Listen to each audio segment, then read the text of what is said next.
White chicken కుర్మాని cream వేయకుండా ఇంట్లో ఉండే వాటితోటే ఈజీగా టేస్టీగా ఎలా చేయాలో ఈరోజు చూపిస్తాను. ఈ చికెన్ కర్రీ గ్రేవీ టేస్ట్ కూడా చాలా బాగుంటుంది. Hi friends, welcome to Vardhan home kitchen. ఈ చికెన్ కర్రీ రెసిపీ మీకు నచ్చితే లైక్ చేయండి, షేర్ చేయండి. 700 గ్రామ్స్ చికెన్ తీసుకున్నాను. చికెన్ని శుభ్రంగా కడిగి పెట్టుకున్నాను. ఇప్పుడు ఇందులో 1 స్పూన్ ఉప్పు, 1/2 స్పూన్ అల్లం వెల్లుల్లి పేస్ట్, నిమ్మరసం 2 స్పూన్స్ వేసుకున్నాను. 8 పచ్చిమిర్చిని కొంచెం దంచి వేసుకున్నాను. వీటిని అన్నిటినీ చికెన్లో అంతా కలిసేలాగా కలుపుకోవాలి.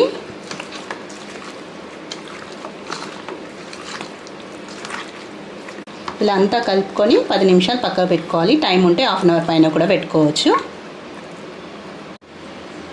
మీడియం సైజు 3 ఉల్లిపాయలను పేస్ట్ చేసి పెట్టుకోవాలి. 3 పావుల నూనె పోసుకుంటున్నాను. ఇందులోనే కొద్దిగా బటర్ కూడా వేసుకున్నాను. గరం మసాలా, పట్టా, ఇలాయచీ, లవంగ, జాపత్రి, బిర్యానీ ఆకు, సాజీరా తీసుకున్నాను 1/2 స్పూన్. ఈ మసాలా కొద్దిగా వేగిన తర్వాత 3 ఉల్లిపాయలను పేస్ట్ చేసి పెట్టుకున్నాను కదా, ఆ పేస్ట్ ఇందులో వేసుకున్నాను. ఈ ఉల్లిపాయ పేస్ట్ కొంచెం కలర్ వచ్చే వరకు వేయించుకోవాలి. సన్నగా కట్ చేసుకున్న 4 వెల్లుల్లి రెమ్మలు వేసుకున్నాను. ఫస్ట్ వెల్లుల్లి వేసుకున్నాక ఉల్లిపాయ పేస్ట్ వేసుకోండి, నేను మర్చిపోయి వేసేసుకున్నాను. ఉల్లిపాయ కొంచెం రంగు మారిన తర్వాత ఇందులో 1/2 స్పూన్ అల్లం వెల్లుల్లి పేస్ట్ వేసుకున్నాను. ఇంత మంచిగా కలుపుకొని పచ్చివాసన పోయే వరకు వేయించుకోవాలి. ఉల్లిపాయ వేగిన తర్వాత మ్యాగ్నేట్ చేసి పెట్టుకున్న చికెన్ వేసుకుందాము.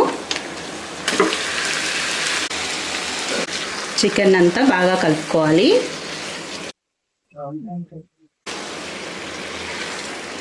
చికెన్ అంతా కలుపుకున్నాక 3-4 నిమిషాల వరకు మంచిగా వేయించుకోవాలి. మధ్యలో చికెన్ని కలుపుకుంటూ వేయించుకోవాలి. చికెన్ పైన లైట్గా కలర్ వచ్చే వరకు వేయించుకోవాలి.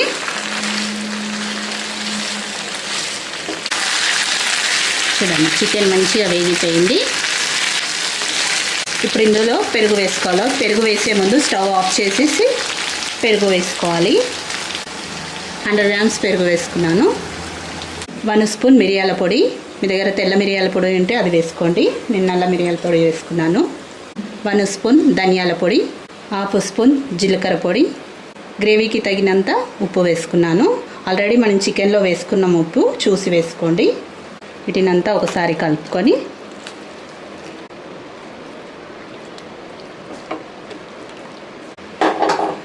వేసి మీడియం ఫ్లేమ్లో ఈ చికెన్ని మూత పెట్టుకొని ఉడికించుకోవాలి.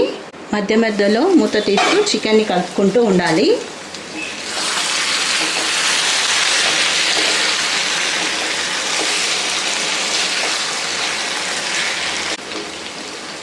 పన్నెండు కాజును నానబెట్టుకొని పెట్టుకున్నాను. ఇప్పుడు ఈ కాజుని పేస్ట్ చేసుకోవాలి. ఒకవేళ చికెన్ అడుగు పడుతుంది అంటే కొద్దిగా నీళ్ళు పోసుకొని చికెన్ ఉడికించుకోండి. పెరుగు వేసాం కదా, పెరుగులో వచ్చే నీళ్ళతోటే చికెన్ మెత్తగా ఉడికిపోతుంది. చికెన్ అంతా ఒకసారి కలుపుకొని చికెన్ 80% ఉడికితే చాలు. ఇందులో కాజు పేస్ట్ వేసుకోవాలి.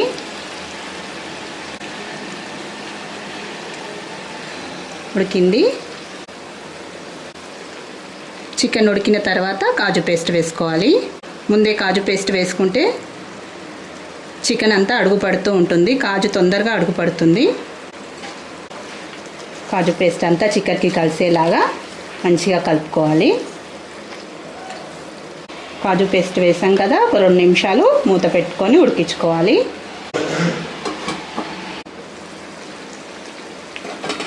మిక్సీ జార్లో ఒక చిన్న గ్లాసు నీళ్ళు పోసుకుంటున్నాను. కాజు రుబ్బాం కదా, ఆ జార్లోనే కొద్దిగా నీళ్ళు పోసుకున్నాను. చికెన్ అంతా బాగా కలిపేసుకున్నాను. మూత పెట్టుకొని సిమ్లో 3 నుంచి 4 నిమిషాల వరకు మంచిగా ఉడికించుకోవాలి. ఇప్పుడు ఈ చికెన్ని 1/2 స్పూన్ గరం మసాలా పొడి,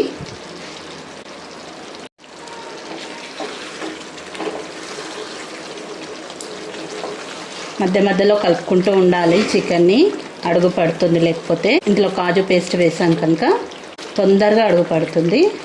చికెన్ మెత్తగా ఉడికే వరకు ఉడికించుకోవాలి. చూడండి గ్రేవీ కూడా ఎంత బాగా వచ్చిందో. చికెన్ గ్రేవీ కొద్దిగా పల్చగా కావాలంటే నీళ్ళు ఇంకొద్దిగా ఎక్కువగా పోసుకోండి.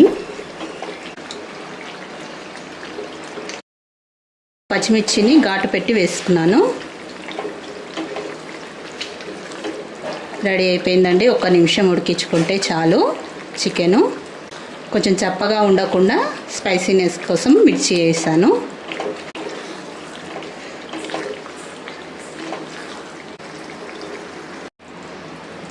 కొద్దిగా కొత్తిమీర వేసుకున్నాను.